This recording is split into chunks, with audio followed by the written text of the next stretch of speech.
എനിക്കിത് കാണുമ്പോൾ കൊതിയായി. ഞാനിപ്പോൾ ഇരിക്കുന്ന ഒരു ഹോം തിയേറ്ററിൻ്റെ അകത്താണ്. Means real theatre. ഇത് ഒരു സെലിബ്രിറ്റിന് വീട്ടിൽ ഞാൻ ഇതുവരെ കണ്ടിട്ടില്ല ഇങ്ങനെ ഒരു സെറ്റപ്പ്. ഇത് ഹോം തിയേറ്റർ അല്ല, ഇതൊരു സിനിമ തിയേറ്ററിന് വേണം പറയാൻ. ഇന്ന് മാർക്കറ്റ് ഓവർ ഫ്ലഡഡ് ആയതുകൊണ്ട് ഒരു ട്രസ്റ്റിൻ്റെ ഇഷ്യൂ ഉണ്ട് എനിക്ക്. ഇപ്പോൾ നമ്മൾ മേടിക്കുന്ന സാധനം ഒറിജിനൽ ആണോ അല്ലേ എന്നുള്ള ആദ്യത്തെ ഒരു പേടി, കൺസേൺ. ഞാൻ ഫസ്റ്റ് ഡേ ഇതിൻ്റെ അകത്ത് കയറിയപ്പോൾ ഞാൻ പറഞ്ഞ ഒരു എബ്രോഡിൽ കയറിയ ഒരു എഫക്റ്റാണ്. അടിപൊളി ഓഫീസ്, പല ഹൈ എൻഡ് സ്പീക്കേഴ്സും ആംപ്ലിഫയേഴ്സും ഒക്കെയാണ് ഞാൻ കാണുന്നത്. ഒരുപാടില്ലാത്ത വളരെ സെലക്റ്റഡ് ആയിട്ടുള്ള സാധനങ്ങളാണ്. അതാണ് എനിക്കിഷ്ടം.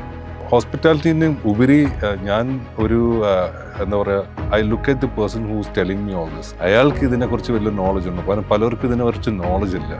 ഐ സ്പോക്ക് ടു രാഹുലിൻ്റെ എൻ്റെ റൂമിൻ്റെ സൈസ് ചോദിച്ചു, ഇത് നന്നായിരിക്കും. അതിൽ തന്നെ 3-4 ഓപ്ഷൻ കാണിച്ചു. സോ അതൊക്കെ ഒരു നല്ലൊരു എന്താ പറയുക, ഒരു കൺസേണോടെ പറയുന്നതാണ്. അല്ലാണ്ട് ആൾക്കാരെ പറ്റിച്ച് എന്തെങ്കിലുമൊക്കെ വിറ്റ് അങ്ങോട്ട് ഉണ്ടാക്കുകയില്ല.